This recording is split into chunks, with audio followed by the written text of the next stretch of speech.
Dari tukang masak ke housekeeping, bagaimana itu ceritanya? Di video kali ini gue bakalan membahas tentang prosedur perpindahan dari tukang masak ke housekeeping sesuai dengan pertanyaan kalian, Rinaldo Fariji.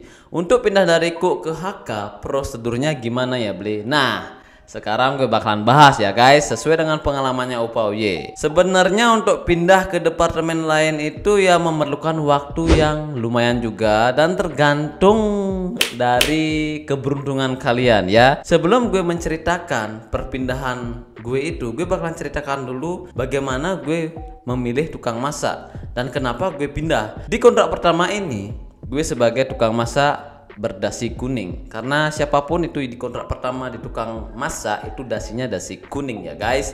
Dan kalau kalian melihat itu dasi kuning di tukang masak, itu artinya mereka itu new hire. Selama 10 bulan kalau nggak salah, sempat di extend 2 bulan, dan di sana gue merasa sudah tidak nyaman banget ya, dan tidak ada passion di tukang masak. Ini adalah beberapa kegiatan dari tukang masak, yaitu makan bareng itu ya, karena ada suatu acara di sini enaknya. Tapi kalau nggak enaknya itu ya waktu kerja gitu ya. Kalau kumpul-kumpul makan itu enak, siapapun itu kumpul-kumpul makan pasti enak. Tapi di saat waktu kerja itu gue merasa nggak nyaman dan nggak ada passion.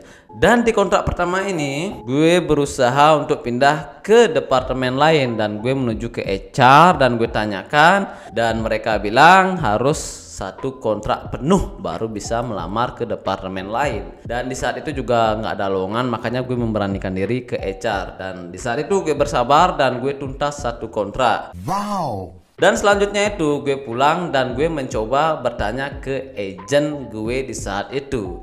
Gue tanyakan ke depannya, ke front office-nya maksudnya.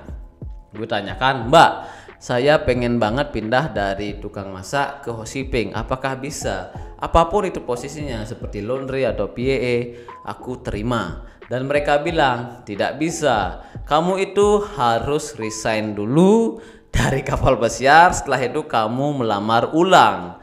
Wah, di sana gue berpikir 2 kali, gue harus resign dulu, dan kalau kayak begini gue resign lagi dan gue harus melamar ulang lagi, wah lama ini prosesnya. Dan tidak pikir panjang, gue lanjut lagi kontrak kedua. Dan di sini kontrak kedua gue lanjut ya. Di sini gue itu sebagai ruscook ya. Dan di saat kontrak kedua itu, di minggu yang pertama gue coba ke kantornya housekeeping. Gue tanyakan lagi, tapi sebelum gue menuju ke sana, gue berpikir dulu bagaimana caranya ngomong yang benar, karena di saat itu gue bahasa Inggrisnya belum terlalu bagus. Dan gue bertanya, "Bos, apakah ada lowongan untuk housekeeping? Soalnya saya mau pindah ke housekeeping karena saya tidak terlalu nyaman kerja di tukang masak. Apakah ada lowongan?" Dan si bos itu bilang, "Belum ada, tapi nanti kalau sudah ada bakalan diposting di papan pengumuman." Dan gue bilang thank you. Dan beberapa hari ke depannya atau sekitaran 2 minggu lah, gue lupa, pas di kontrak itu ya, di kontrak kedua itu tiba-tiba ada lowongan housekeeping runner, LKA ya, linen keeper assistant. Dan gue mencoba memberanikan diri melamar ke sana. Dan apa persyaratannya ya? Kalian pasti pengen tahu ya, apa persyaratannya. Ternyata persyaratannya itu adalah gue harus 1 full kontrak current position. Dalam artian gue harus penuhi 1 full kontrak di posisi itu. Dan gue kontrak pertama kan udah tuntas tuh. Dan kontrak kedua gue melihat postingan itu dan gue mencoba melamar. Dan di saat itu semua departemen bisa melamar ya. Sekitaran 5 tahun yang lalu, sekitaran 2017-an. Karena keadaan di kapal pesiar di company-nya Opa Uye, peraturan itu selalu berubah karena mungkin situasi dan kondisi. Mungkin semakin banyak orang yang melamar, maka semakin diciutkan. Kalau lamarnya yang sedikit ya semuanya bisa melamar. Dan di saat itu semua orang bisa melamar dari departemen lain. Akhirnya gue mencoba masuk ke sana, dan akhirnya gue interview dan gue lulus di pipeline. Gue itu nomor 1 dari belakang. Ini godoh apa nah?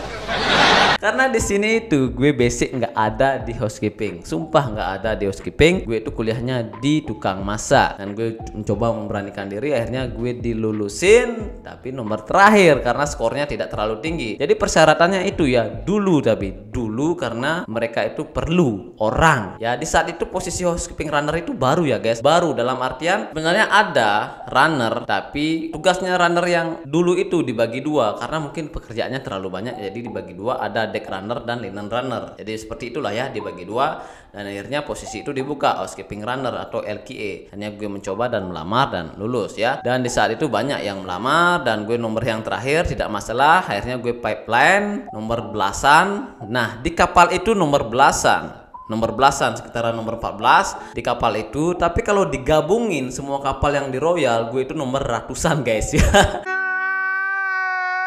Ratusan orang yang melamar dari kapal lain juga, karena di kapal lain juga dibuka ya, karena ini adalah posisi baru. Kayaknya semuanya dilulusin, mungkin ada beberapa yang nggak lulus. Dan kalau kalian dapat pipeline atau kalian sudah lulus ya, pipeline itu orang yang siap pindah atau sudah lulus interview dan masih pipeline, masih dalam antrian ya. Jadi kalau kalian sudah pipeline, kalian harus siap-siap, kalau kapanpun kalian dipanggil, kalian siap untuk pindah. Dan akhirnya gue pindah guys ke housekeeping. Jadi itulah persyaratan untuk pindah ke departemen lain itu dulu. Tapi sekarang itu berbeda ya, karena situasi dan kondisi yang gue bilang itu, karena kebanyakan orang-orang dari dapur itu mereka pindah ke departemen lain seperti bar utility, ke restoran, ke housekeeping ya. Kebanyakan dari dapur pindah guys. Gue jarang banget denger anak bar pindah ke tukang masak, jarang banget. Gue nggak tahu kenapa ya. Itu termasuk gue ya, gue tukang masak pindah ke housekeeping ya.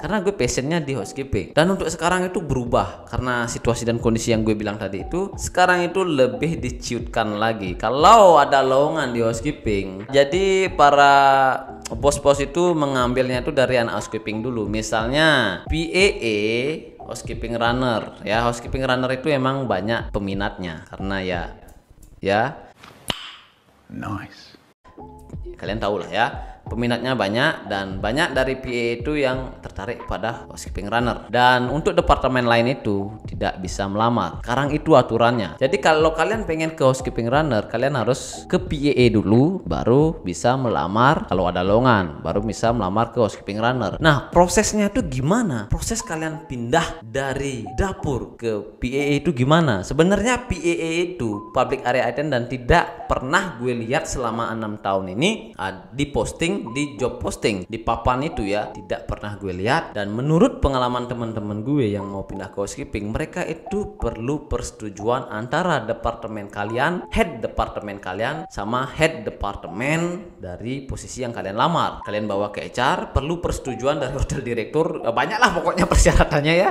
Jadi karena ini menurut pengalaman teman gue aja ya, jadi kalau udah ditandatangan dan kalian harus menunggu untuk pindah ya. Kebanyakan dari anak dapur itu pindah ke laundry, atau ke laundry aja sih gue dengar, ke PA juga ada ya. Kalian tau lah, kalau kalian nggak ada passion di dapur itu ya jangan coba-coba guys ya. Kalian kalau pengen hidup tenang jangan coba-coba ya.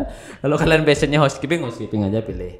Kalau passionnya di dapur ya itu hak kalian. Kalian coba aja di dapur, rasakan kalian kerja di kapal pesiar ya, bagaimana rasanya kerja di dapur di kapal pesiar, dan kalian rasakan feeling, rasain ya. Karena di dapur itu menurut gue itu sangat beda banget antara dapur di darat sama di kapal itu ya, beda banget ya. Karena gue nggak ada passion, makanya gue bilang gitu, rasain dulu kerja di dapur. Kalau kalian benar-benar ada passion, kalau kalian udah nyaman di sana, ya udah kalian lanjutin ya. Ya seperti itulah prosesnya. Dan buat yang departemen lain, misalnya di bar utility. Nah, untuk di bar utility itu mereka itu membuka untuk semua posisi. Jadi semua posisi, maksudnya semua departemen itu bisa melamar bar utility. Karena bar utility itu banyak yang nyari ya, sampai supervisor gue nyari si linen keeper ya. Di pengalaman sebelumnya ada linen keeper nyari bar utility, karena anak bar itu ya dengar-dengar ya banyak sih ya